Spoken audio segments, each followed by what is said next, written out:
wabarakatuh. Assalamualaikum warahmatullahi wabarakatuh.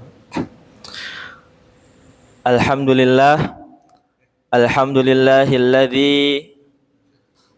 ja'ala asy-syamsa wal qamara bihusban was samaa'a rafa'aha wa wada'al mizan wa yuqallibul laila wan nahar inna fi dzalika la'ibratan liulil absar wa huwal ladzi ja'ala asy-syamsa diyaa'a wal qamara nura wa qaddarahu manazila lita'lamu 'adadas sinina wal hisab wa huwal ladzi yuqallibul laila wan nahara hilfatan liman arada ayyadzakkara aw arada syukura. Allahumma salli wa sallim wa barik ala Muhammad wa ala alihi wa ashabihi wa man tabi'ahum bi ihsanin ila yaumil qiyamah. Amma ba'du. Bapak Ibu jamaah kajian Ahad subuh yang dirahmati Allah Subhanahu wa taala. Alhamdulillah pada kesempatan yang mulia ini kita dapat bermuwajahah, kita dapat bertatap muka pada kesempatan puasa hari yang ke-16 ini. Alhamdulillah Allah masih memberikan kita limpahan nikmat dan karunia-Nya sehingga kita dapat melaksanakan ibadah puasa Ramadan dan rangkaian ibadah lainnya tak kurang satu apapun tanpa hambatan sedikit pun, dan mudah-mudahan segala ibadah dan amal soleh yang telah kita perbuat wabil khusus di bulan Ramadan ini sampai hari yang ke-16 ini Allah terima sebagai amal kebajikan, amal soleh yang nantinya kita petik buahnya, kita nikmati hasilnya di yaumul akhir kelak. Amin ya rabbal alamin. Baik Bapak Ibu yang dirahmati Allah Subhanahu wa taala, sebelumnya perlu kami sampaikan bahwa alasan kami mengambil tema tentang paham hisab Muhammadiyah adalah karena di minggu sebelumnya sudah diterangkan, dijelaskan oleh beliau Al-Ustadz Dr. Hardi Winoto terkait dengan mengapa Islam menggunakan kalender Qamariyah dan sedikit membahas tentang perbedaan hisab dan ru'yat. Nah, maka pada kesempatan yang mulia ini kita lebih spesifik, kita mengkaji bagaimana sih paham hisab Muhammadiyah itu. Bagaimana sih kerangka berpikir atau manhaj metode yang digunakan Muhammadiyah kok bisa nanti menghasilkan kriteria-kriteria yang sampai saat ini digunakan dan kita sebagai warga persyarikatan kita taati. Nah, mungkin ini jadi kajian kali ini bukan kita nanti belajar sama-sama menghitung, tidak, tapi kita hanya bersama-sama mengkaji, mempelajari bagaimana manhaj atau metode yang digunakan oleh Muhammadiyah wabil khusus nanti terkait dengan penentuan awal bulan Qamariyah. Yang pertama tentu kalau mungkin Bapak Ibu pernah mengenyam mungkin pendidikan S1 disuruh membuat skripsi, tentu di situ ada tinjauan umum, di mana tinjauan umum itu membahas, mempreteli satu persatu makna dari judul atau tema yang kita ambil. Nah, tentu kita harus paham dulu apa itu paham hisab Muhammadiyah. Ya, kita mulai dari definisinya. Yang pertama adalah apa itu paham, apa itu hisab, dan tentu terakhir apa itu Muhammadiyah. Kalau kita berkaca, bersumber, berujuk kepada KBBI, paham itu artinya pandangan, aliran, atau mengerti betul tentang suatu persoalan, itu namanya paham. Seseorang dikatakan paham berarti dia tahu dan mengerti betul tentang persoalan itu. Nah, atau kalau di dalam kajian kali ini paham lebih tertuju kepada pandangan. Jadi pandangan hisab, apa itu hisab? Tentu dari sini kita tahu bahwa Muhammadiyah bukan mazhab ru'yah, tapi mazhab hisab. Hisab bukan berarti boten, tapi hisab adalah perhitungan. Bukan ahlu hisab itu bukan hisab, bukan, tapi perhitungan. Jadi Muhammadiyah konsisten ya dari dulu ya, setelah terbentuknya Majelis Tarjih pada zamannya Kiai Haji Mas Mansur itu ya, sampai sekarang konsisten menggunakan hisab. Karena memang mengingat perkembangan zaman yang begitu signifikan, ya, ilmu pengetahuan sudah berkembang begitu pesat, banyak ahli-ahli matematika, fisika, ya, wabil khusus falak di kalangan umat Islam, maka tak ada alasan lagi untuk kita tidak menggunakan hisab karena lebih akurat. Bahkan Bapak Ibu sekalian sampai 0, detiknya itu tahu, ya, sampai 0, berapa detiknya itu tahu. Nah, kurang akurat apa, ya. Nah, tentu hisab ini nanti ada kaitannya dengan yang namanya ilmu falak, ya. Ilmu falak, nah, di sini pakai F, nggih, bukan pakai V. Kalau V nanti lain artinya. Ya, ada film itu ya, falak. Tapi ini pakai F. Ya, al-falaku, ya. Wa kullun fi falaki yasbahun. Yang artinya orbit atau tempat beredar. Ya. Sekedar ya Bapak Ibu ya.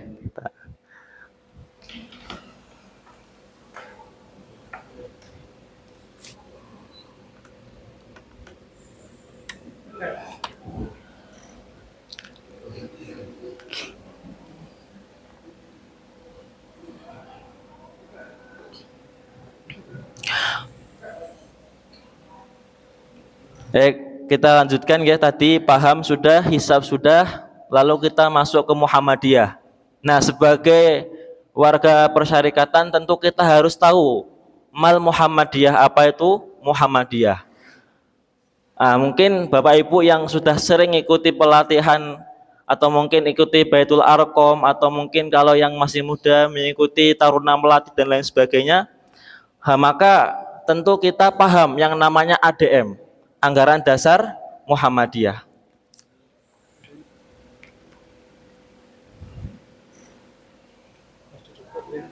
Ya, sudah, kotak keluar.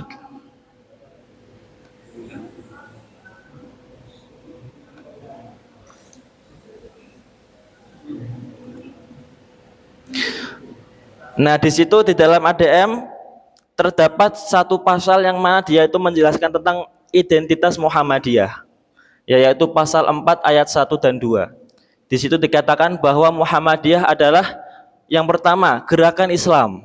Jadi Muhammadiyah itu gerakan Islam, bukan gerakan yang lain. Jadi landasannya tentu asasnya adalah asas Islam. Yang kedua, gerakan dakwah amar ma'ruf nahi mungkar. Jadi Muhammadiyah juga gerakan dakwah, bukan hanya semata gerakan Islam yang mana dia itu berorientasi kepada sosial, tidak, tapi juga ada dakwah amar ma'ruf nahi mungkarnya di situ. Ya. Baik dengan lisan, baik dengan tulisan. Ya, mungkin kalau kita kenal SM, nah itu salah satu contoh dakwah bil qalam, dakwah dengan tulisan, majalah Suara Muhammadiyah itu. Nah, kemudian gerakan tasdid, dakwah amar ma'ruf nahi mungkar dan tasdid. Jadi Muhammadiyah itu gerakan modernis, ya.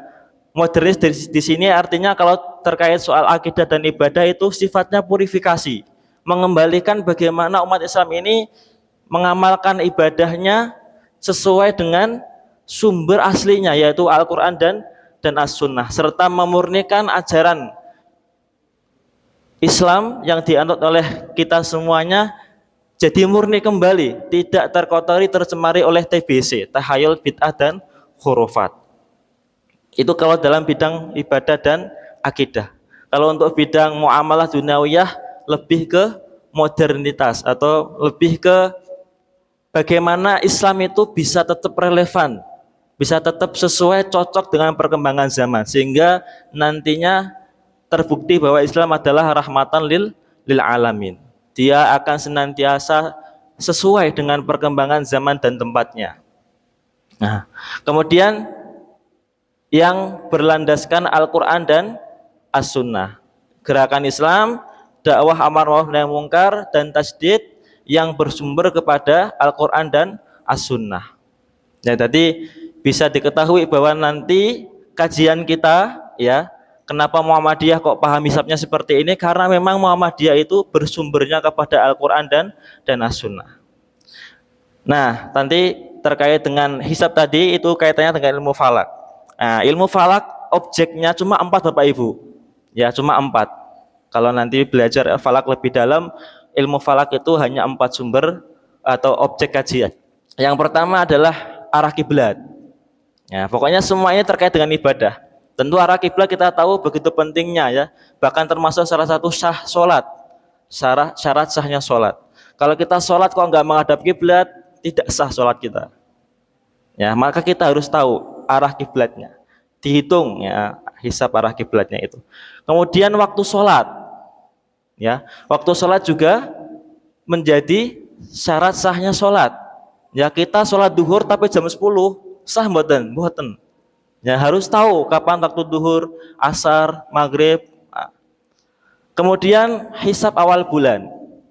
Ya, kapan Ramadan, kapan Syawal, kapan Dzulhijjah, itu yang biasa dimaklumatkan Muhammadiyah ya 3 bulan ibadah itu. Tapi Muhammadiyah tidak hanya pakai hisabnya di 3 bulan itu saja, tapi di bulan-bulan yang lain juga pakai hisab. Konsisten, beda sama pemerintah. Kalau pemerintah kan yang lain Muharram sampai Sya'ban ya, dan Dzulqa'dah itu pakai hisab. Enggak ada persoalan sesuai kalendernya.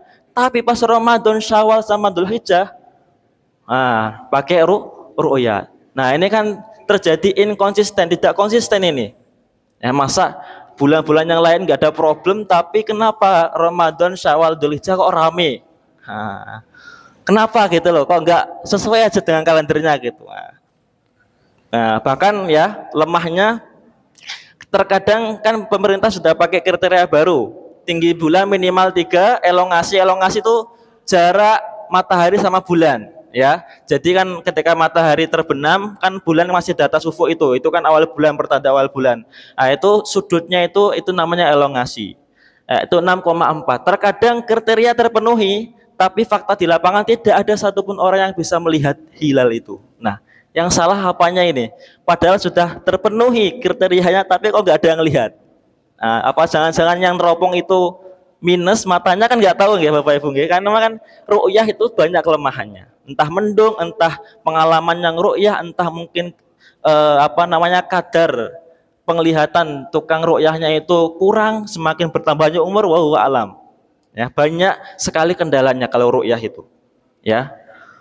Nah, tapi terkadang kebalikannya, tidak terpenuhi kriterianya, dihitung itu tidak terpenuhi, tapi ternyata ada yang bisa melihat. Loh, kan aneh. Bahkan Ramadan tahun lalu yang pesantren Cakung itu bisa melihat. Padahal secara perhitungan tidak terpenuhi itu. Harusnya nggak terlihat tapi kok terlihat. Harusnya terlihat tapi nggak terlihat. Nah, kalau dihitung kelihatan sudah terpenuhi tapi nyatanya nggak kelihatan. Ini yang salah apanya? Nah, maka itu terjadi inkonsisten. Nah, kemudian yang selanjutnya adalah hisab waktu gerhana. Jadi 4 ini semuanya terkait dengan ibadah. Ya. Makanya bahkan sampai ada satu hadis, inna hayyara ibadillahil ladzi nayura'una syamsa wal qamara bi husban. Sungguhnya sebaik-baik hamba adalah yang dia itu senantiasa memperhatikan matahari dan bulan ya untuk mengingat Allah. Nah, dan fokus kajian kita pada kesempatan kali ini adalah lebih ke awal bulan yang kemarin sempat ramai ya. Nah, ini juga Bapak Ibu sekalian meluruskan terkait mungkin Februari atau Januari yang lalu itu tersebar maklumat bahwa Muhammadiyah sudah mengeluarkan maklumat ya, yaitu Ramadannya 1 Maret, Idul Fitrinya tanggal 30 Maret. Itu sudah Bapak Ibu mungkin beberapa sudah mendapati itu. Ternyata di sini ya usut punya usut terjadi yang namanya miskomunikasi. Jadi antara PP pimpinan pusat dengan PW se-Indonesia pimpinan wilayah itu kurang komunikasi, sehingga padahal Bapak Ibu kalau mungkin yang dulu ikut Munas Tarjih ya, Munas Musyawarah Nasional Tarjih ke-32 di Pekalongan di UMPP dulu Februari tahun lalu ya, itu salah satu putusannya memang Muhammadiyah nanti bakal beralih ke KHGT, kalender Hijriyah Global Tunggal ya. Nah, dari putusan itu ternyata Muhammadiyah akan beralih dari kriteria yang lama wujudul hilal ke KHGT itu mulainya nanti tahun 1447 Hijriah, bukan tahun ini. Ya, tetapi Muhammadiyah memberikan mandat kepada Majelis Tarjih, tolong sebelum nanti digunakan di sisa waktu ini digunakan sosialisasi segencar-gencarnya. Supaya apa? Supaya masyarakat khususnya kita akar rumput ini tidak kaget ujuk-ujuk berubah kriteria, tidak, tapi kita perlu sosialisasi yang intens, yang masif, supaya nanti masyarakat tidak kaget tiba-tiba kok ganti. Nah, karena apa namanya Majelis Tarjih mengamalkan mandat dari Muhammadiyah itu, PP itu, akhirnya banyak pertemuan, banyak sosialisasi, banyak apa namanya workshop seperti itu untuk menjelaskan KHGT itu. Bahkan Majelis Tarjih sudah memberikan prototipenya kepada SM, tapi SM salah tangkap, ya, dicetaklah itu kalender KHGT, dijual belikan sehingga tersebar di kita. Nah, dan kita ya pahamnya ini kalender baru Muhammadiyah yang nantinya bakal kita pakai di tahun ini. Ternyata tahun depan baru dipakai. Nah, di situ kurang komunikasi. Bahkan sampai PW pimpinan wilayah itu berani membuat maklumat bahwa ini sudah putusan final Muhammadiyah, bahwa 1 Ramadannya 1 Maret, oke, tidak ada masalah, tapi nanti Idul Fitrinya yang berbeda. Ya, kalau berdasarkan KHGT itu tanggal 30 Maret. Tapi kalau berdasarkan kriteria yang masih kita gunakan di maklumat yang terbaru, yang itu resmi dari Muhammadiyah bukan dari PW ya. Nah, itu tanggal 31 Maret. Nah, jadi di sini yang perlu kita ketahui bukan berarti Muhammadiyah mencela-mencela pelimpan, tidak. Tapi memang terjadi miss di situ. Ini evaluasi untuk kita bersama. Ya, insya Allah KHGT kita gunakan 3 bulan lagi. Ya, dari bulan Ramadan nanti Syawal, Dzulqa'dah, Dzulhijjah, baru Muharram 1447 kita akan beralih ke KHGT. Insya Allah nanti setelah kajian ini kita akan mencoba mengkaji dikit lah KHGT itu seperti apa. Nah, tapi insya Allah kita bertahap dulu, kita pahami dulu bagaimana sih alur pikir Muhammadiyah itu terkait dengan penentuan awal bulan. Nah, yang pertama tentu tadi kita sudah tahu Muhammadiyah itu gerakan Islam yang bersumber kepada Al-Quran dan As-Sunnah. Maka kita harus tahu dalil tentang penentuan awal bulan Qomariyah. Ya, yang mana nanti kita ambil kasusnya adalah bulan Ramadan. Ya, bulan Ramadan. Tentu ini satu persoalan yang sensitif di kita, ya, karena ini memang masih menjadi perbedaan pandangan di kalangan masyarakat kita, ya. Hisab di satu sisi, ru'yah di sisi yang lain. Nah, tentu ketika nanti dijelaskan persoalan ini, mungkin ada orang atau sekelompok orang yang tersinggung dan lain sebagainya. Tapi maksud kajian kita bukan untuk itu, bukan untuk menyinggung, bukan untuk paling benar, tidak. Tapi kita hanya ingin menerangkan penentuan awal bulan dalam satu perspektif, yaitu Majelis Tarjih dalam ini adalah Muhammadiyah. Nah, tentu sebelum kita membahas tentang ini, aslinya Bapak Ibu ada satu materi yang perlu kita sampaikan, ya, yaitu tentang manhaj tarjih Muhammadiyah. Jadi kita pengen tahu alur pikirnya Muhammadiyah terkait penentuan awal bulan, maka kita harus tahu dulu usul fikihnya. Jadi Muhammadiyah punya usul fikih, yaitu manhaj tarjih itu. Kok bisa ngambil dalil ini dipahaminya seperti ini? Kok bisa lalu setelah dipahami dalilnya itu diambil norma atau hukumnya seperti ini? Nah, itu di manhaj tarjih adanya, ya. Nah, tentu ini ya. Mungkin Bapak Ibu bisa baca sendiri, ya, mungkin untuk tambahan referensi Bapak Ibu nanti mungkin bisa dibaca di HPT jilid 3 yang besar itu, sama nanti ada buku Manhaj Tarjih Muhammadiyah yang ditulis oleh Profesor Dr. Samsul Anwar. Ya, beliau mantan ketua Majelis Tarjih dan Tasdid Muhammadiyah 2 periode yang lalu. Nah, kemudian beliau sekarang naik ke 13 pimpinan itu. Ya, 13 pimpinan pusat Muhammadiyah. Nah, untuk dari gambar ini kita juga akan terbesit, kok HPT-nya jilid 1 terus lompat jilid 3. Jilid 2-nya mana? Nah, jadi ya, setelah saya tanya ke pihak Majelis Tarjih di pusat sana, qadarullah draftnya ya yang ini sudah siap dicetak, sudah siap dikirimkan ke SM untuk jilid 2-nya, tapi pas mau di copy ternyata laptopnya atau komputer yang digunakan untuk menyimpan draft HPT jilid 2 itu terserang virus. Jadi hilang semuanya itu. Hilang semua qadarullah. hilang semua. Itu udah pas beneran mau dicetak itu, mau dikirim ke SM, ternyata hilang diserang virus. Nah, akhirnya dari Tarjih minta bantuan kepada kami di PUTM untuk sama-sama menyusun ulang kembali ya HPT jilid 2-nya itu. Insya Allah kalau nggak tahun depan, beberapa bulan ke depan inilah insya Allah nanti akan launching HPT jilid 2 itu ya. Nah kemudian, nah ini sedikit terkait pengertian makna tarjih ya. Jadi makna tarjih itu adalah suatu sistem yang memuat seperangkat, yang pertama wawasan, kemudian sumber, pendekatan, dan prosedur-prosedur teknis atau metode-metode tertentu yang digunakan dalam kegiatan ketarjihan. Jadi yang pertama tentu makna tarjih itu adalah seperangkat wawasan. Wawasan itu ada 5 kalau Bapak Ibu nanti baca di HPT Jilid 3 atau di bukunya Prof. Samsul tadi. Yang pertama adalah wawasan paham agama. Bagaimana sih Muhammadiyah itu memahami agama? Ya ad-dinu huwa ma syara'ahu Allahu ala lisani anbiya'ihi minal awamiri wan nawahi wal irsyadati li sholahil ibadi dunyahum wa ukhrahum. Jadi menurut Muhammadiyah agama ya yang Allah syariatkan kepada nabi-nabinya berupa perintah, larangan, petunjuk-petunjuk untuk apa? Untuk lisolahil ibadi dunyahum wa ukhrahum, untuk kemaslahatan hamba baik di dunia maupun di akhirat. Nah, itu paham agama Muhammadiyah, wawasan paham agama Muhammadiyah. Kemudian yang kedua wawasan tajdid. Tadi sesuai dengan identitas Muhammadiyah, Muhammadiyah itu punya wawasan tajdid. Ya, jadi tadi ya dalam bidang ibadah akidah itu purifikasi, kemudian bidang dunia muamalah lebih ke modernisasi. Nah, kemudian wawasan toleransi. Jadi Muhammadiyah dalam hal ini Majelis Tarjih tidak hanya menganggap pendapatnya yang paling benar, tidak. Ada pendapat-pendapat lain. Silahkan, ya silahkan dikaji.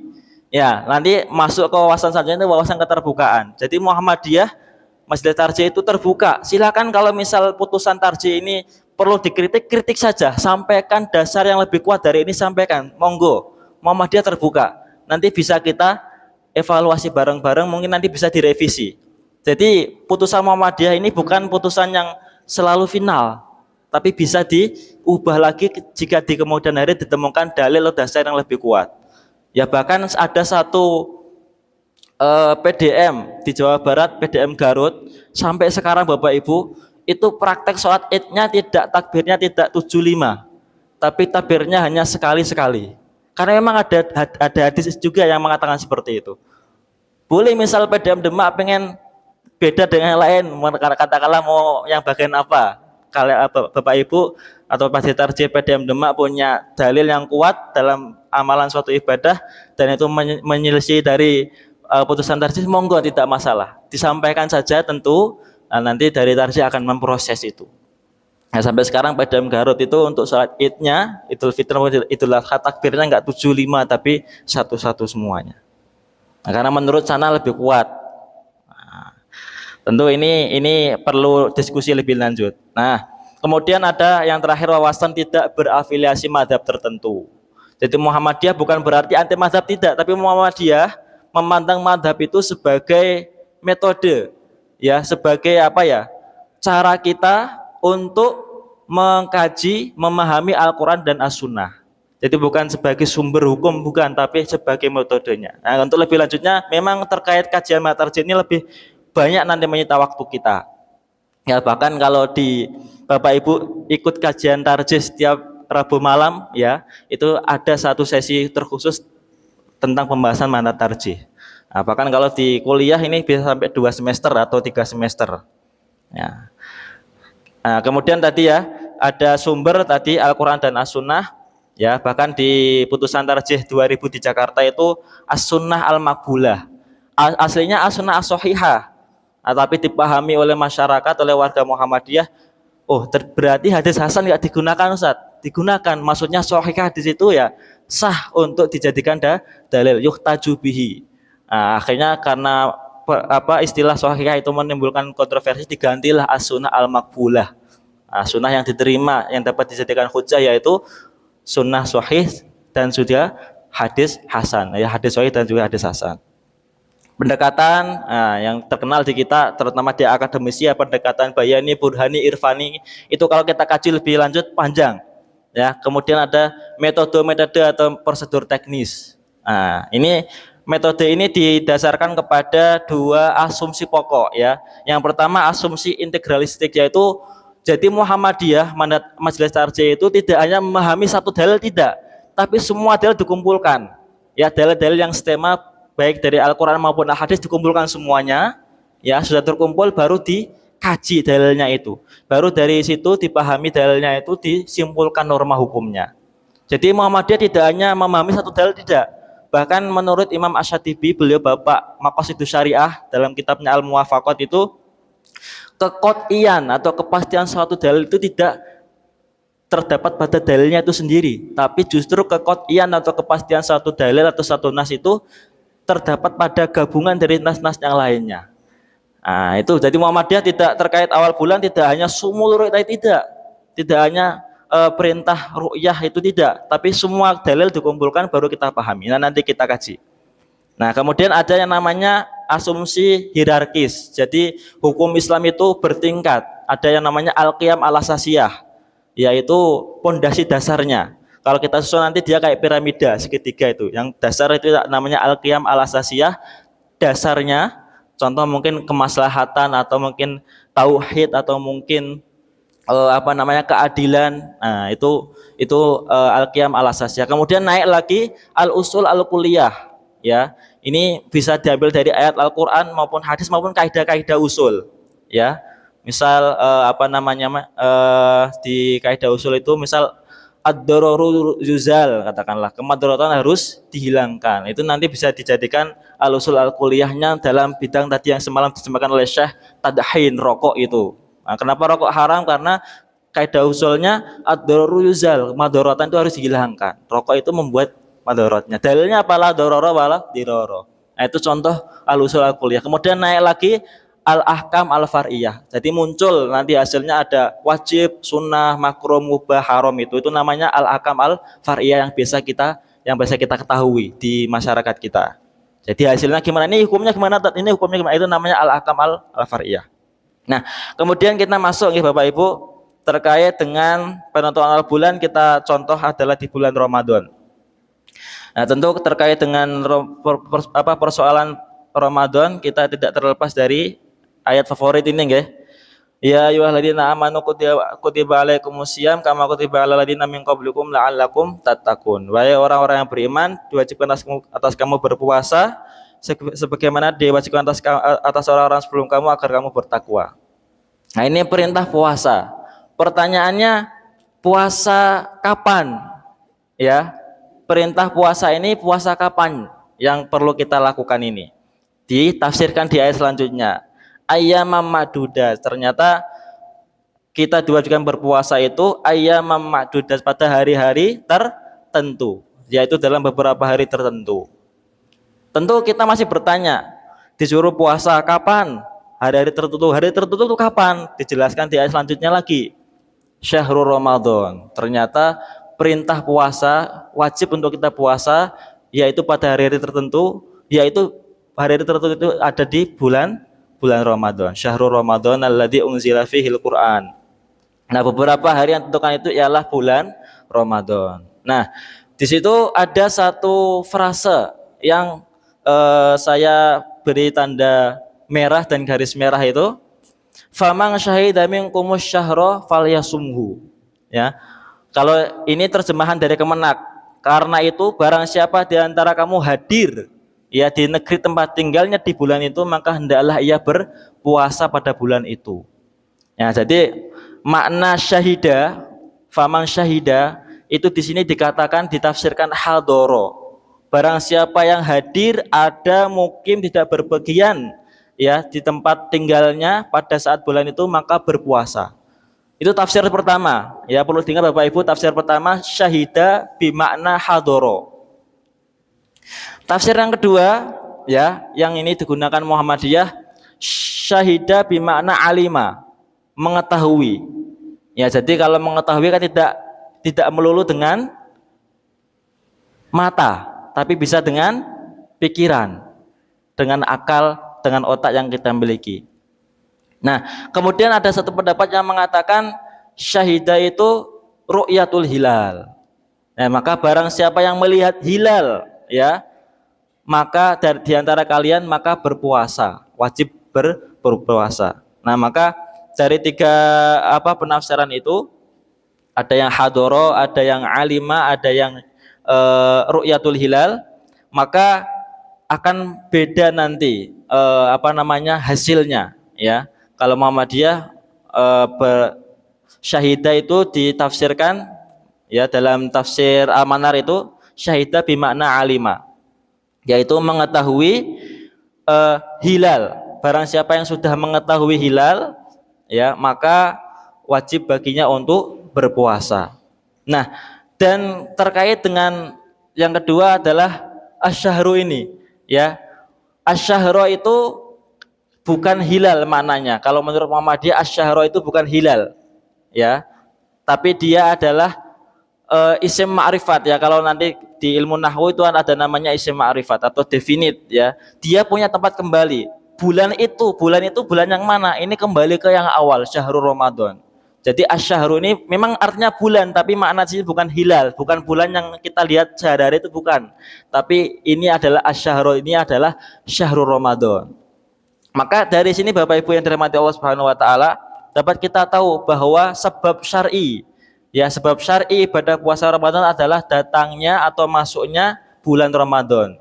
Ya, sebab syar'i itu apa? Sebab syar'i adalah sebab yang menimbulkan kewajiban kita untuk melakukan suatu ibadah. Contoh, sebab syar'i kita melaksanakan sholat duhur apa? Liduluki syamsi, sudah tergelincirnya matahari. Sudah tergelincir matahari, maka kewajiban kita untuk sholat duhur harus kita tunaikan. Itu namanya sebab syar'i, sebab yang menimbulkan kewajiban kita untuk melaksanakan suatu ibadah. Nah, sebab syar'i kita melaksanakan puasa Ramadan apa? Ya sudah masuk bulan Ramadan. Kalau menurut ayat ini seperti itu. Nah, tapi beberapa pendapat mengatakan bukan. Sebab syar'i yang mewajibkan kita puasa bulan Ramadan itu karena kita sudah ru'yah hilal. Akhirnya pendapatnya dibantah oleh ada Syekh Rashid Ridho, ada Mustafa Mustafa Az-Zarqa, ya, ada ulama kontemporer yang baru-baru wafat, beliau Yusuf Al-Qaradawi. Nah, beliau membantah sebab syar'i itu harus satu, tidak boleh dua, tidak boleh tiga. Nah, kalau pendapatnya mengatakan sebab syar'i kita berpuasa Ramadan adalah ru'yah hilal, karena kita sudah melihat hilal, itu nanti akan dibantah oleh hadis selanjutnya. Bukankah di hadis itu dikatakan yang pertama, sumu li ru'yatihi wa aftiru li ru'yatihi fa in gumma alaikum fa akmilu iddata sya'bana salasin. Ya, kalau tidak terlihat disempurnakan bulan Sya'ban 30 hari. Bahkan di hadis lain, la tasumu hatta tarawul hilal wala tuftiru hatta tarahu fa in gumma alaikum faqdurulah. Kalau tidak terlihat kadarkanlah, hitunglah, perkirakanlah, estimasikanlah. Nah, maka sebab syar'i kok dua, kok bahkan tiga, itu nanti malah membingungkan seorang hamba. Yang betul yang mana sih sebab syar'i itu yang mewajibkan kita puasa Ramadan itu?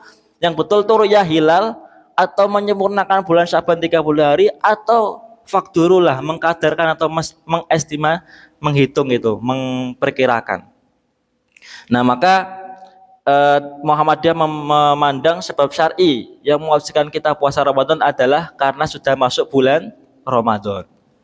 Nah, bagaimana cara kita mengetahui bulan Ramadan, datanya bulan Ramadan? Nah, memang secara eksplisit dalam Quran tidak ditemukan, ya. Tapi beberapa ayat ya itu mengisyaratkan bagaimana kita bisa mengetahui atau menentukan bulan Ramadan itu.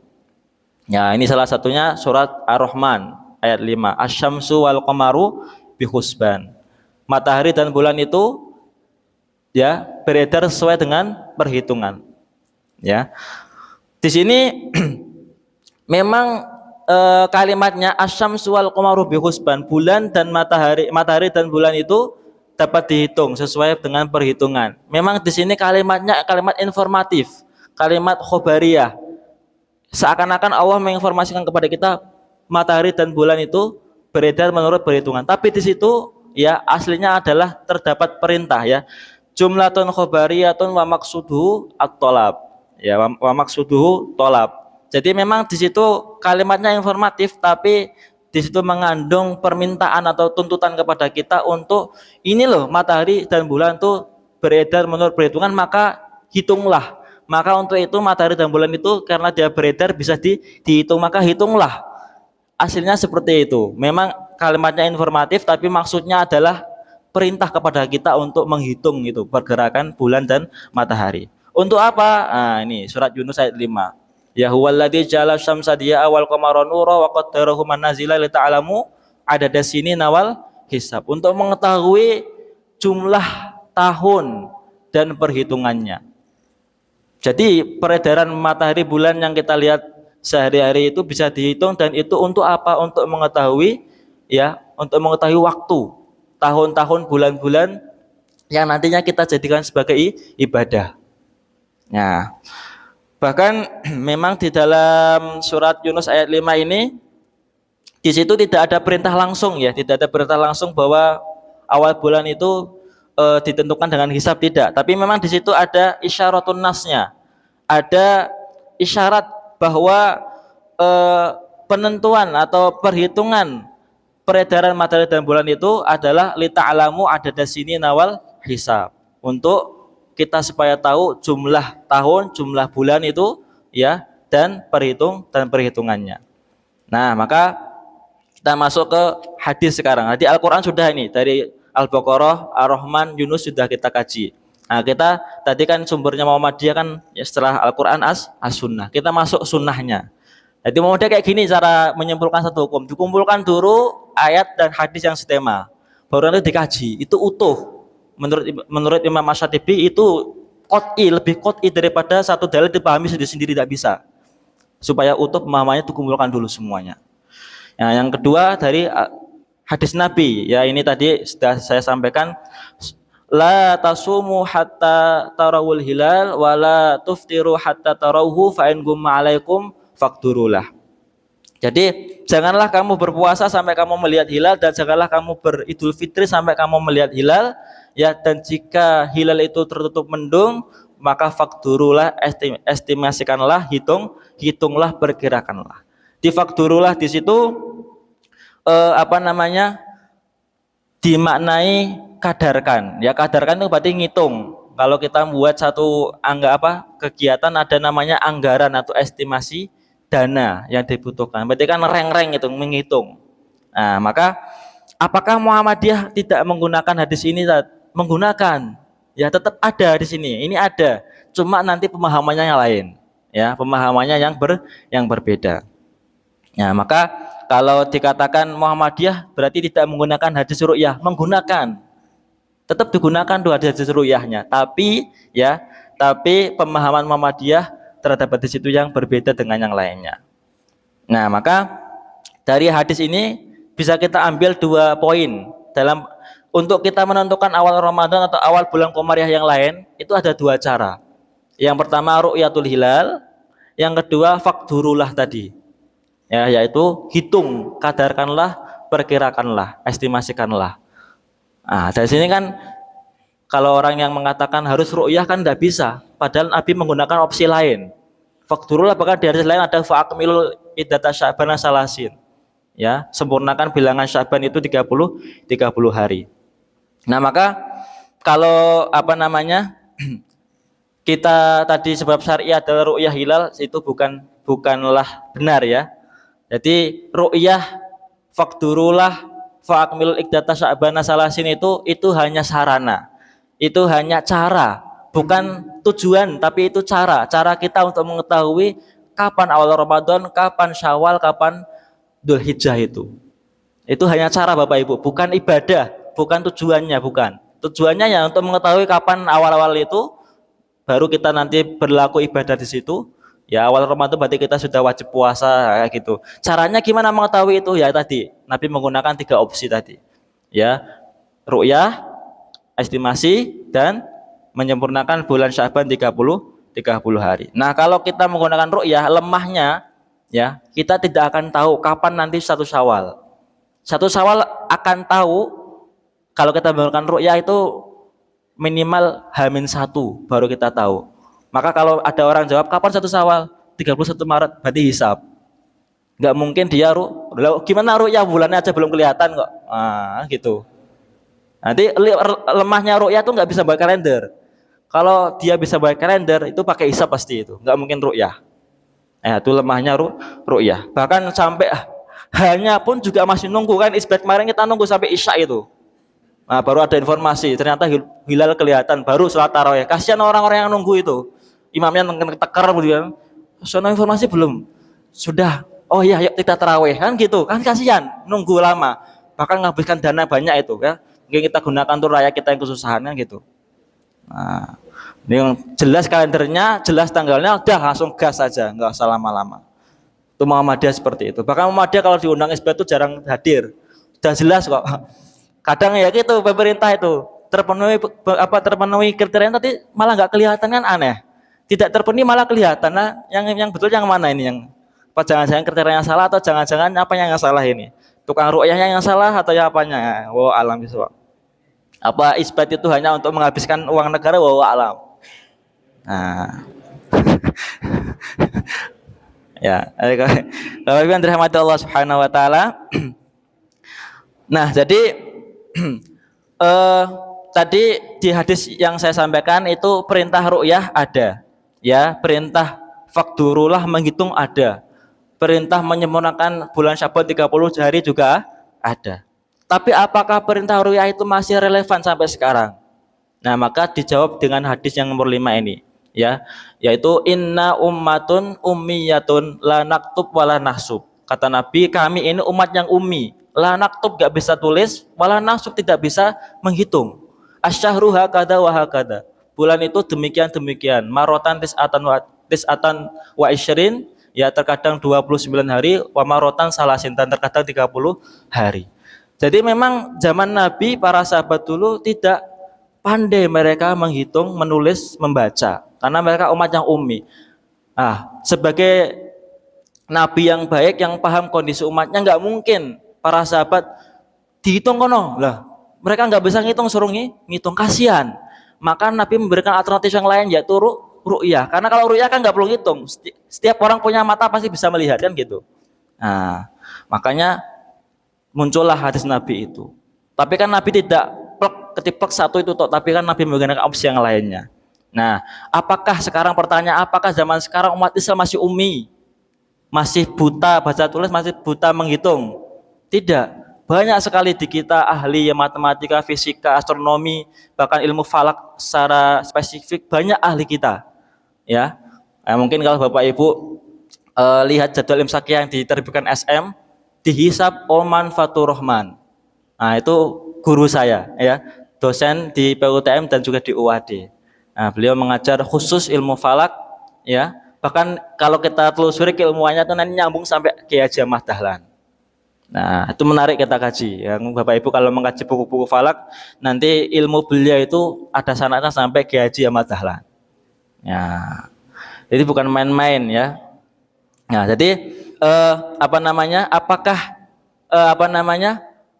ru'yah masih bisa kita lakukan sekarang? Ya tentu kalau melihat kondisi kita yang sudah maju, bahkan banyak teknologi yang bisa kita gunakan, maka rasa-rasanya ru'yah sudah ketinggalan zaman. Kasihanlah kalau ru'yah itu, kasihan. Nanti harus nunggu dadak tarawih, harus nunggu dulu. Kasihan sekali. Ya kalau alhamdulillah kalau kemarin bisa terus keluar. Coba kalau keluarnya jam 10 malam itu baru keluar hasil isbatnya. Tarawihnya jam 10 ngeteker nang masjid, kasihan. Ya, kapan ki poso nih kan gitu. Kasihan ya. Nah, maka Muhammadiyah memahami beberapa dalil ini, artinya Muhammadiyah menggunakan hisab. Kesimpulannya seperti itu. Muhammadiyah menggunakan hisab karena mengingat ilah hukum, ya, kalau kita belajar ushul fikih itu ada namanya ilah. Sebab kita melakukan sebuah hukum itu, ya. Al hukmu yaduru ma'a illatihi wujudan wa adaman. Ya. Jadi hukum itu, ya, berputar atau berlaku menurut ilahnya, menurut sebabnya. Ada ilah, ada hukum, hilang ilah, hilang hukum. Ya, tadi ilahnya kita menggunakan ru'yah, ya karena memang umat pada saat itu masih ummi. Tapi apakah ilat ummi itu sekarang masih ada? Tentu tidak. maka ketika ilah ru'yah itu sudah hilang, maka hilang hukumnya juga. Oke, maka kita beralih ke yang lebih mudah lah, yang lebih memberikan kepastian. Nah, masa kalender, masa penanggalan kok nggak pasti, kasihan nanti kitanya. Nah, maka Bapak Ibu yang dirahmati Allah Subhanahu wa taala, bahkan salah satu ulama kontemporer, beliau bernama Syaraful Qudah, memahami atau memberikan satu kaidah sendiri, al aslu fi isbati syahri al hisab. Kata beliau, pada dasarnya penentuan awal bulan itu berdasarkan hisab. Kenapa Nabi melakukan ru'yah? Karena memang pada saat itu para sahabat masih ummi, makanya digunakan alternatif yang mudah untuk semuanya. Tapi apakah ilahnya itu masih ada? Tidak. Maka beliau mengatakan aslinya itu Nabi pengennya hisab, tapi karena umat pada saat itu masih ummi, takut membebani mereka, malah kasihan, ya, maka diberikan alternatif ru'yah. Kayak Bapak Ibu yang dirahmati Allah Subhanahu wa taala, ya. Ini hadis yang kelima tadi. Nah, kemudian pertanyaannya sekarang adalah, kita sampai jam berapa Bapak Ibu? Jam 6 ya? Jam 7? Iya, jam 6 ya. Nah, kita cepat saja. Nah, kemudian pertanyaannya, tadi Muhammadiyah sudah fix dari beberapa dalil itu dipahami bahwa penentuan awal bulan dengan hisab. Pertanyaannya, hisab apa yang digunakan Muhammadiyah? Bagaimana caranya? Apa hanya ngitung-ngitung toh? Tidak. Kriterianya seperti apa? Nah, ini diambil dari surat Yasin ayat 39 sampai 40. Nanti keluar kriteria WH, wujudul hilal itu.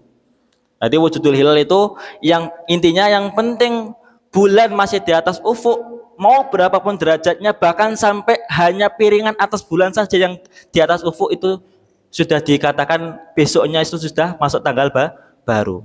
Yang penting bulannya wujud di atas hilal, mau berapapun derajatnya, mau kelihatan atau tidak, kalau dia di atas ufuk maka sudah sah untuk masuk bulan baru besoknya. Nah, kalau Ramadan berarti Ramadannya Sabtu tanggal 1 berarti malamnya sudah tarawih. Nah, gitu. Jumat malamnya berarti sudah tarawih. Nah, jadi ini diambil dari Quran surat Yasin ayat 39 sampai 40, ya. Wal qamara qadarnahu manazila hatta adakal urjunil qadim. Ya, dan bulan itu ya telah kami tetapkan baginya ya manazila, tempat edar, manzilah. Ya, kita lihatlah fase bulan itu ya, dari dia nggak kelihatan, terus kelihatan jadi sabit, kelihatan jadi setengah, nanti di sana purnama, ya penuh, nanti setelah purnama hilang lagi, ya gitu. Itu manzilah. Allah telah tetapkan itu bagi bulan, ya. Hatta adakal urjunul qadim. Kalau dia sudah mencapai manzilah yang terakhir, dia akan kembali kepada bentuk tandan tua. Jadi kalau Bapak Ibu pernah lihat kendil gosong, bokongnya ya kayak gitu. Ya, dia hitam nggak kelihatan, ya seperti tandan tua. Ya, seperti itulah fase bulan yang kita lihat di kita sehari-hari. Ya, itu dasarnya Yasin. Kemudian wasyamsu yang bagi laha antudrikal qamara, dan tidak seyogyanya bagi matahari itu mengejar bulan. Tidak boleh matahari mengejar bulan, tapi sebaliknya bulanlah yang mengejar matahari. Maka Bapak Ibu, yang pertama surat Yasin ayat 39 ini maknanya sudah terjadi ijtima. Jadi kita boleh mengatakan ini sudah masuk bulan baru, syarat pertama harus sudah istima. Istima itu apa? Istima itu ketika kan kita tahu bulan melakukan 3 gerakan. Yang pertama rotasi pada porosnya. Yang kedua revolusi pada bumi. Yang ketiga revolusi bersama bumi mengelilingi matahari. Nah, revolusi pada bumi ini ya ketika dia sudah misal dia sudah berputar yang pertama dari titik A, dia akan muter kembali ke titik A lagi. Nah, itu namanya istima. Jadi istima itu ketika bulan berada di antara matahari dan bumi. Jadi bulan di tengah-tengah. Itu namanya istima. Makanya kalau ada orang mengatakan nanti gerhana matahari tanggal berapa? Tanggal 15 Syawal. Enggak mungkin. Gerhana matahari pasti terjadi awal bulan atau enggak akhir bulan. Kalau ada yang mengatakan tengah bulan, bohong. Karena tadi istima itu posisinya bulan di tengah-tengah. Dia akan kalau pas ya bumi, bulan, matahari itu di satu garis lurus akan terjadi namanya gerhana matahari. Maka bisa dipastikan gerhana matahari pasti terjadi ketika istima atau sebelum istima. Ya, akhir bulan atau tanggal 1 bulan baru. Itu pasti. Bapak Ibu, kita ini aja di gerhana-gerhana matahari yang lainnya. Bahkan mungkin Syawal 2 tahun yang lalu pernah kita gerhana matahari sebagian. Nah, kemudian ketika matahari sudah sampai tengah fasenya, itu kan purnama. Nah, ketika dia, berarti kan posisi bulan di, berarti bumi di tengah-tengah matahari dan bulan. Pasti gerhana bulan terjadi pertengahan bulan. Kalau nggak tanggal 15, 14, 16-nya. Itu pasti, kalau nggak 13-nya lah, mundur-mundur sejauh itu. Nah, mesti seperti itu gerhana bulan terjadi di pertengahan bulan. Karena tadi bumi di antara matahari dan bulan, sehingga bulan ketutupan bumi sehingga terjadi gerhana bulan. Itu sudah pasti seperti itu rumusnya. Nah, apakah nanti Syawal akan gerhana matahari? Nah, kalau kita hitung, kita lihat nanti ya sama-sama tidak terjadi gerhana. Nah, ini saya langsung sampaikan aja. Slide yang selanjutnya kita lihat gambarannya nanti Syawal seperti apa. Karena waktunya sudah mau selesai ya, langsung aja. Kita langsung ke bentuk Syawal ya. Karena Ramadan sudah selesai, nah kita masuk ke Syawalnya. Tadi ya, syarat pertama menurut surat Yasin sudah terjadi ijtima. Jadi bulan sudah full dia berevolusi mengelilingi bumi 1 kali putaran. Nah, seperti itu. Nah, sekarang syarat kedua ya, nanti pertama ini ijtima ya. Kapan ijtima terjadi jelang Syawal nanti? Nah, kalau dihitung nanti ijtima atau apa namanya bulan berada di tengah-tengah matahari dan bumi itu pada hari Sabtu Kliwon tanggal 29 Maret 2025 pukul 17.5951. Nah, ya. Bahkan nih 51-nya ada komanya ini harusnya 51, sekian detik ada, tapi sini saya hilangkan. Ya, berarti ini kan syarat pertama sudah terpenuhi, sudah ijtima. Tanggal 29 Maret nanti, tanggal 29 Ramadan nanti itu sudah apa namanya bulan itu sudah full apa namanya dia berputar mengelilingi bumi. Ya, gimana gambarannya? Nah ini Bapak Ibu ya. Nah ini ada sun, ada moon. Ya, ini saya ambil dari aplikasi Stellarium namanya. Nah, Bapak Ibu kalau nanti laptopnya mumpuni, insya Allah jadi Stellarium. Nah ini yang garis hijau ini ufuk. Kalau kita di pantai itu lihat pantai ujung barat itu namanya ufuk. Ini west, bablas anginnya enggak ya? West ini barat. Nah ini ufuk namanya. Nah ketika ijtima itu ternyata bulan ya, bulan dan matahari itu sudah di bawah ufuk tadi pukul 17. Ya, bentar 17.59. Berarti kan sudah maghrib. Ya kan? Maghrib itu posisi matahari masih di ufuk atau di atas ufuk atau di bawah ufuk? Di bawah ufuk. Nah, ini nih gambarannya ya. Nah, di bawah ufuk dia, di bawah garis hijau ini. Nah, ini sudah ijtima. Jadi ijtima itu kalau kita lihat di Stellarium itu dia akan apa namanya? Posisinya seperti ini. Matahari sama bulannya itu berdekatan banget. Ini namanya ijtima. Ya. Nah, nanti kalau gerhana pas nanti bahkan bulannya ini pas di tengah-tengah matahari. Nah, makanya tadi saya katakan apakah awal Syawal ini terjadi gerhana matahari? Tidak, karena posisinya seperti ini. Jadi bulan tidak sepenuhnya tertutup atau bahkan tidak tertutup sama sekali sama matahari. Nah, kalau dia pas di tengah-tengah matahari maka akan terjadi gerhana matahari. Ya, kemudian kita lanjutkan. Syarat kedua tadi lasyamsu yang bagilah antudrikal qamara walal lailu sabiqun nahar. Ya, dan malam itu tidak boleh mendahului siang. Jadi kalau menurut para jumhur fuqaha, yang menurut ulama fikih itu awal hari dimulai ketika terbenam matahari. Makanya kita kenal lah, misal ini hari Ahad, maka nanti pas maghrib kita mesti menyebutnya malam Senin. Karena memang pemahaman seperti itu. Jadi meskipun itu Ahad malam, tapi kita sudah menyebutnya malam Senin karena malam itu sudah mulai hari Senin, nah gitu. Nah, makanya kalau kita posisikan ke kita taraweh, Jumat malam atau malam Sabtu itu sudah taraweh karena memang terbenam matahari hari Jumat kemarin itu sudah masuk tanggal 1 Ramadan, maka kita taraweh. Nah, seperti itu. Nah, jadi awal bulan itu dimulai dari awal hari itu dimulai dari terbenam matahari. Maka kita harus tahu kapan matahari terbenam. Kenapa di Jogja? Karena Muhammadiyah kan pusatnya Jogja. Jadi Jogja nanti akan dipukul rata untuk wilayah Indonesia semuanya. Nah, jadi ini namanya wilayatul hukmi, ya, matlak wilayatul hukmi. Yang dihitung Jogja tapi berlaku untuk semua Muhammadiyah se-Indonesia. Nah, terbenam matahari di Jogja pada hari Sabtu tadi itu 17.45. Tadi istimak 17.59. Ini maghribnya 17.45. Itu istimaknya terjadi sesudah atau sebelum maghrib? Sesudah. Maka syarat kedua tidak terpenuhi. Nah, syarat kedua, istimak terjadi sebelum matahari terbenam. Ini setelah. Berarti kan tidak terpenuhi. Kriteria kedua tidak terpenuhi. Nah, kemudian kriteria yang ketiga, kita lihat posisi bulannya di mana, tinggi bulannya di mana ini. Nah, pada saat matahari terbenam, posisi bulan di mana? Apakah di atas ufuk atau di bawah ufuk? Tadi dari gambar sudah jelas, guys. Di bawah atau di atas? Di bawah. Nah, di bawah ufuk dengan ketinggian -1. Sekian menit, sekian detik. Nah, tadi syarat ketiga tadi bulan belum terbenam ketika matahari terbenam. Wah, bingung nggak Bapak Ibu? Bulan belum terbenam ketika matahari terbenam. Nah, artinya bulan masih di atas ufuk ketika matahari terbenam. Ini syarat ketiga terpenuhi tidak? Tidak terpenuhi. Nah, ini lihat ya tadi. Nah, ini bulannya sudah di bawah ufuk dan bulan lebih dulu terbenamnya. Kalau kita lihat posisinya ya, ini matahari baru terbenam di sini, bulan sudah terbenam di sini. Nah, di moon ini ya.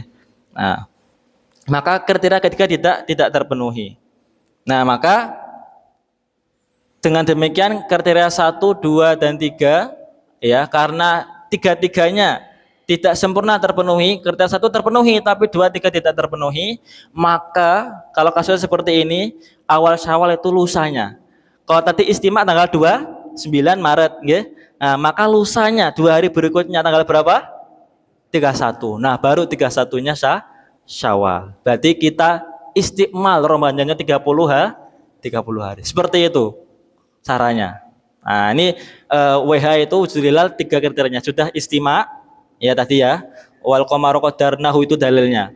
Kemudian yang kedua, matahari istimak terjadi sebelum matahari terbenam. Karena awal hari tadi dimulai ketika matahari terbenam. Kita selaraskan awal bulan sama dengan awal hari. Nah, nggak mungkin harinya mulainya pada maghrib, tapi ini istimaknya terjadi setelah maghrib. Nah, nggak mungkin. Nah, tapi kalau Ramadan kemarin Bapak Ibu ya, kita lihat ya Ramadan kemarin, contoh ya, perbandingan saja. Minta waktunya sebentar lagi. Nah, nih Ramadan kemarin ya. Nah, ini bentar.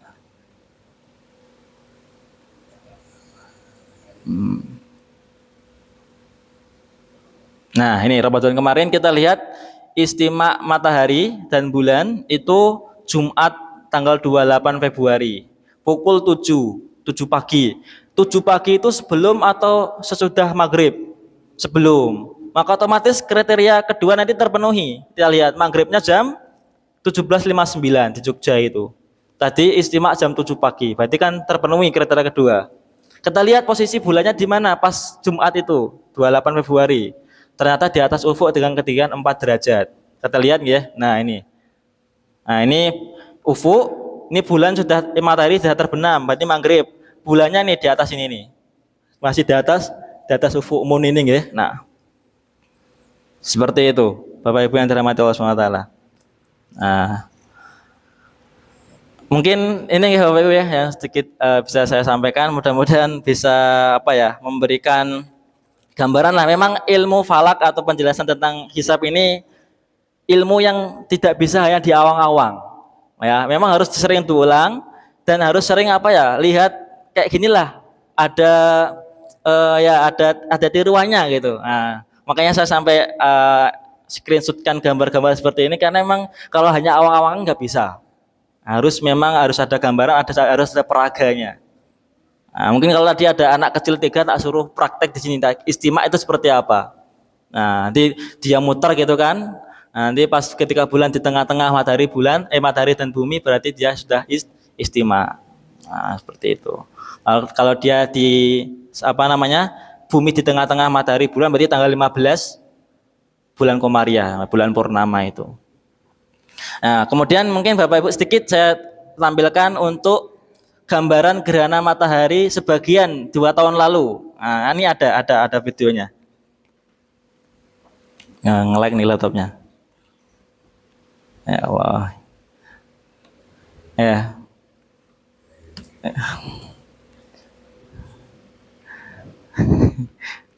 Tak ya Pak Bung ya. Udah jam 6 lebih, mohon maaf, benar. Nah, seperti ini gambaran untuk gerhana matahari sebagian 2 tahun lalu 2023 kalau nggak salah.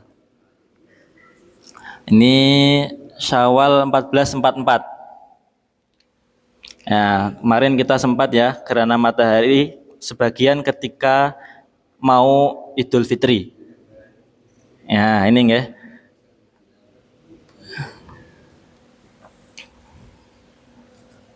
Nah, kelihatan Bapak Ibu? Nah, ini nih seperti ini gambarannya gerhana ini. Ini matahari kan, dia kan berputar pada porosnya. Matahari hanya melakukan satu gerakan, dia berputar pada porosnya. Ini lihat bulannya bergerak itu. Nah, nah, nah, nah, jeret. Nah, ini tadi ketika sudah sampai tengah-tengah itu namanya istima. Nah, kalau pas seperti tadi ya, seperti tadi itu maka dia terjadi gerhana matahari sebagian. Karena memang sebagian aja dari bagian matahari yang tertutup bulan. Nah, ini ya, ini gerhana matahari sebagian. Tapi kalau nanti bulan itu pas di tengah-tengah matahari nanti gerhana total, matahari total. Ini namanya istima. Ini berarti setelah ini sudah tanggal 1.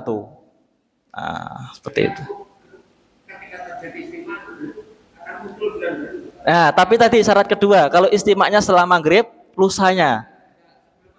Kalau sebelum maghrib ya, berarti besoknya sudah.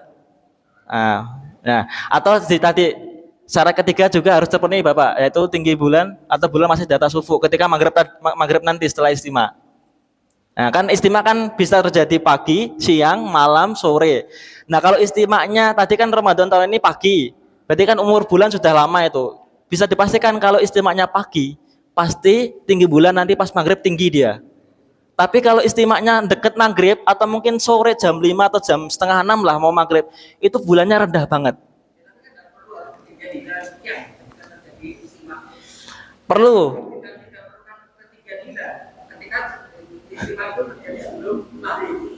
Ya, kalau istimak terjadi sebelum maghrib, maka memang kriteria kedua tidak perlu kita hitung. Tapi yang ketiga perlu kita hitung, tinggi bulannya di mana.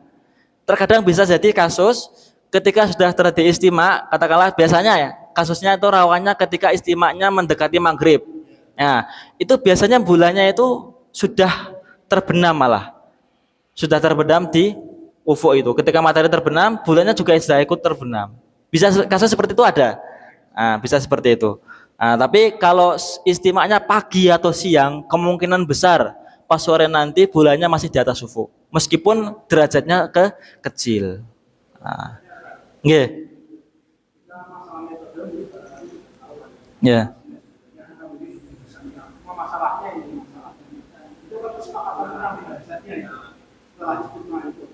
Kadang kalau pas dengan jam itu di bawah 2%, otomatis dengan alat 2 derajat ya. Ya. Kamu pakai hijab ya sah, kalau pakai hijab juga sah. Kalau sama-sama sah kenapa tidak sah? Nah, itu. Ya. Jadi memang seperti itu persoalan di kita. Anehnya di kita seperti itu, ya. Kalau hisab sah, ruqyah sah, kenapa nggak satu aja? Kenapa nggak hisab aja? Kenapa? Maka tadi saya katakan kriteria yang ditentukan pemerintah itu inkonsisten. Dihitung, ya dihitung kan tadi kan minimal 3, tingginya 3 derajat. Nah, untuk kalau kriteria lama kan 2, 3, 8. Ya, tinggi 2, elongasi 3, umur bulan 8 jam. Tapi kan itu kan kriteria lama, diganti mabim yang baru, 3 tingginya, 6,4 elongasinya. Nah, itu dihitung sudah terpenuhi Pak. Tapi ternyata pas diteropong itu nggak kelihatan.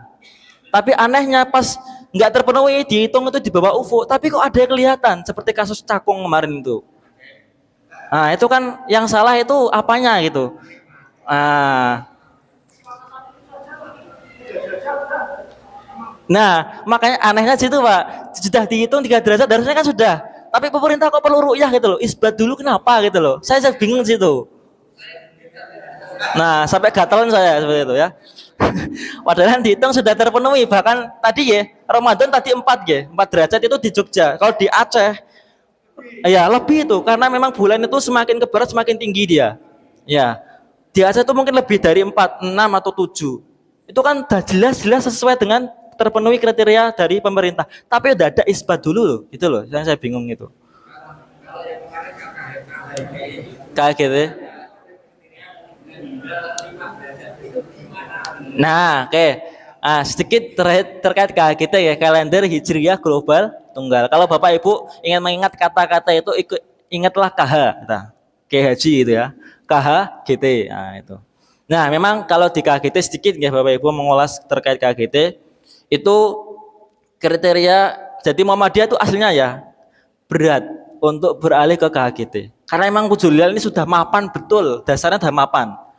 Bahkan beberapa di kita di PP itu banyak gontok-gontokan sampai panas lah terkait ini kok Muhammadiyah sudah mapan WH-nya kok dadak ke KHGT nanti malah dikecam, dihina, diejek. Muhammadiyah ternyata enggak konsisten ya sama Wujudul Hilalnya malah ke Imkanur Ru'yah kan KHGT kan itu juga sama kayak pemerintah Imkanur Ru'yah. Cuma bedanya KHGT itu Imkanur Ru'yahnya di belahan bumi manapun, di belahan bumi manapun. Jadi tinggi bulan 5 derajat elongasi 8 itu di belahan bumi manapun, tidak hanya di lokal Indonesia tapi di belahan bumi manapun. Jadi lebih global. Kalau di Indonesia kan hanya di Indonesia atau di Mabim lah, Malaysia, Brunei, Singapura, Indonesia. Nah, itu.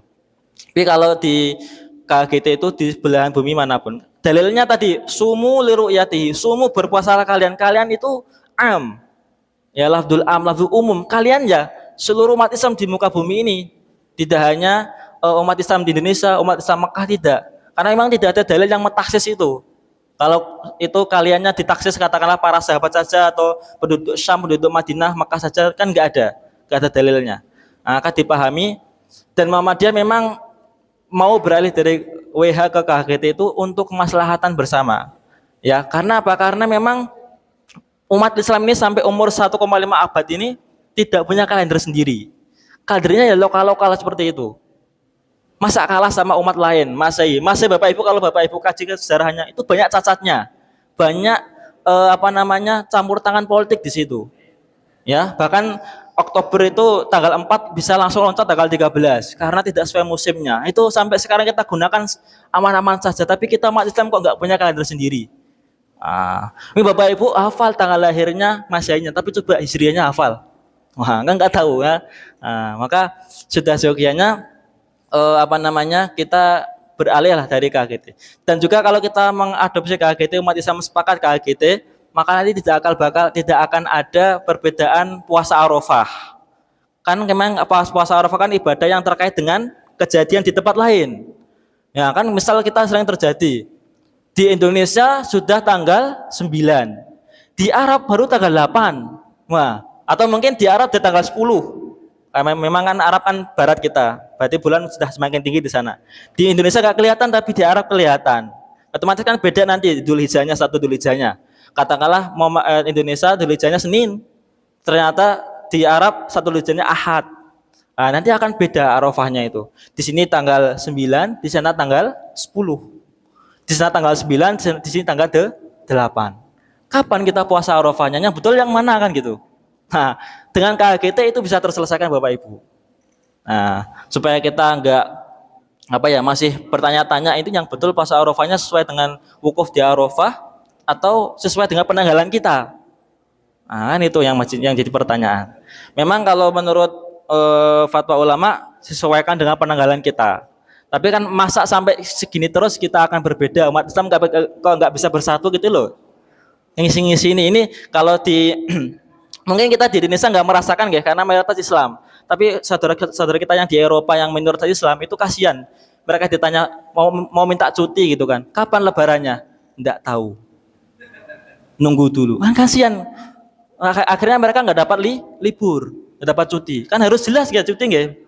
Harus tanggalnya jelas kapan lebarannya, kapan puasanya, kapan Arafahnya. Idul Adhanya. Di kita mungkin nggak problem karena kita mayoritas Islam.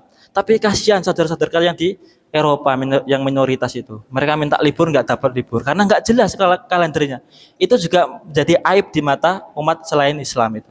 Orang Islam akeh tapi nggak bisa bersatu. Maka dari beberapa alasan itu akhirnya pindah ke KHGT tahun depan. Nah, terkait tadi 5 derajat dimanapun memang setiap bulan berubah-ubah Pak. Ya, setiap bulan berubah-ubah. Nih saya tampilkan sedikit ya kalender KHGT. Nah, kalender KHGT.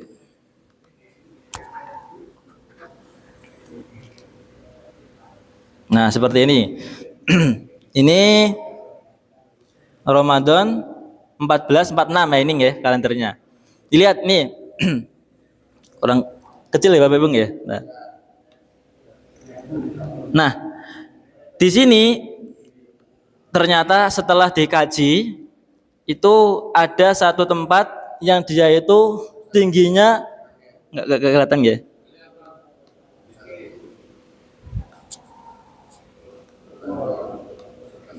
Nah, ini ya. Ada TB itu tinggi bulan. Nah, ada satu tempat di mana dia itu tinggi bulannya sudah 7 derajat, elongasinya sudah sempurna 8. Jadi 21 harus terpenuhi, Pak. 5 sama 8 itu harus dua-duanya terpenuhi. Ada nanti satu tempat tuh dia tingginya ada 5, tapi elongasinya 6. Elongasinya 5, kan belum terpenuhi semua syarat itu. Maka harus terpenuhi dua-duanya ini, itu ada di koordinat bujur timur 52 derajat, lintang utara 10 derajat. Ini daerah mana? Nah, nanti kita lihat di aplikasi namanya Accurate Time. Nah, ini saya lihatkan ya, Bapak. Memang harus seperti ini. Ini memang lebih ribet. Jujur saya pribadi lebih enak ngitung WH daripada ini. Karena kita harus kayak gini nih, nonton kayak gini dulu nih. Misal Syawal ini ya, kita lihat nih. Nah, dia akan berjalan nih. Ini tanggal 29 Maret 2025. Gambaran bulan seperti ini nanti di bumi. Nah, ya kita lihat ya. Wilayah yang bisa lihat bulan ketika 1 Syawal nanti itu tanggal 29 ya, 29 Maret nanti itu hanya Amerika, benua Amerika ini aja. Yang diarsir biru sama magenta topping ini. Ini kan ada kata-katanya. Ya, kalau blue need optical eye, dia bisa lihat bulan tapi butuh alat optik, butuh teropong. Bisa lihat tapi butuh teropong. Tapi kalau yang magenta, yang ungu atau pink ini dia call vision by naked eye. Jadi dia bisa melihat bulan dengan mata telanjang. Ya, tanpa teropong bisa. Nah, ini daerah-daerah sini. Nah, lihat Indonesia ini merah. Merah itu apa? Impossible. Mustahil bisa lihat hilal. Tadi -1 kan sudah terbenam, nggak bisa kelihatan. Nah, jadi umat Islam di sini bisa lihat ya. Ah, ini ditransfer ke sini. Ya, jadi tanggal 29 ternyata ada belahan bumi yang bisa lihat hilal. Nah, di sini nih tingginya. Ingin dah mencapai 5 sama 8. Maka ini diberlakukan untuk umat Islam di timur-timurnya ini. Nah, berarti kalau di sini kelihatan berarti besoknya sudah Lebaran. Makanya di KGT tanggal 30 Maret. Nah, karena ada ternyata belahan bumi yang bisa lihat hilal. Simpelnya seperti itu. Tapi nanti kalau pengen lebih dalam, insya Allah di pertemuan selanjutnya, insya Allah kita kaji lebih dalam. Nah, seperti itu ya Bapak ya. Ini stellarium yang berat banget nih ya. Amin. Ya mungkin itu Bapak Ibu yang dirahmati Allah, kurang lebihnya maaf, semoga manfaat untuk kita semuanya. Kita tutup dengan doa akhir majelis. Subhanakallahumma wa hamdika asyhadu an la ilaha illa anta astaghfiruka wa atubu ilaik. Barakallahu fikum. Billahi fi sabilillah wa sabbil khairat. Wassalamualaikum warahmatullahi wabarakatuh.